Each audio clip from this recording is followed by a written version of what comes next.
So hi guys, tara samahan niyo ako mag-DIY lashes. So first mag-curl lash muna tayo. Then after natin mag-curl, gamit na tayo ng DIY lashes. So ang gamit natin na eyelashes at glue ay ang Angiosperma. So maglagay muna tayo ng glue sa ating pinikmata bago tayo magkabit ng lashes. So para dumikit talaga siya at mag-last, tinadouble ko ng glue yan. Nalagyan ko ng glue yung lashes. Tapos, bago ko ikabit sa pilikmata ko. So, pag nakabit ko na, konting-konting ayos lang. Tapos yan. Okay na siya. Tapos, tsaka tayo sa second lashes naman. So, ganun lang guys. Paulit-ulit lang siya. So, kakabit natin. Tapos, didikit. So, ayan na. Yan ang itsura niya guys. So, same procedure lang din. Paulit-ulit lang siya guys ng kabit.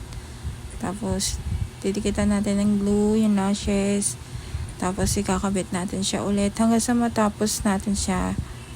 Tapos, yan. Ayan yung result niya. Ulit-ulit lang siya guys hanggang sa matapos natin yung lashes natin.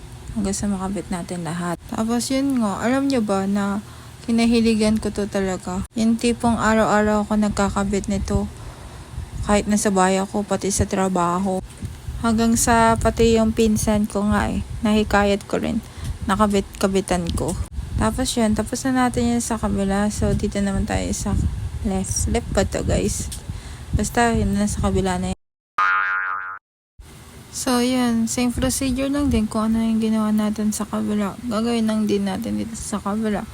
Hanggang sa matapos natin siya guys. So, dito parang nahihirapan na ata ako. Kasi, medyo dumudulas-dulas siya So, ayan. Ayusin ko lang. So, ganun pa rin. Same procedure. Hanggang sa matapos natin yung lashes. So, yun. Kakanood ko ng TikTok. Ito ako. DIY eyelashes. Sa Saturn yan. Ayan na. Ayan na yung result niya. Malapit na matapos sa katotohanan. So, ayan. Kabit lang natin siya. Hanggang sa matapos na tayo. Ayan. Unti na lang matatapos na tayo.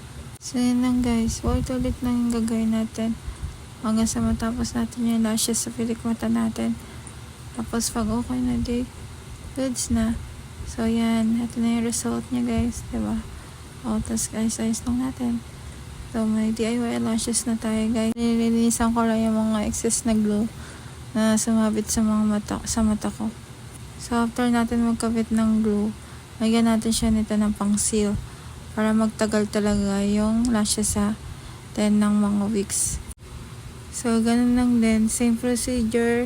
Pati yung kabila, lalagyan din natin pagtapos ng sa kabila. Para magtagal siya ng weeks sa atin. Actually, itong lash band na to, nagtatagal lang to sa akin ng weeks. So, ayan. Ayan tsura natin, guys. Diba? Meron na tayong DIY lashes. So, yun. Kung natuwa ka sa video ko, yan. Follow nyo lang, like, and share. Thank you guys. Tapos yung mga link nito nasa TikTok account ko. Salamat!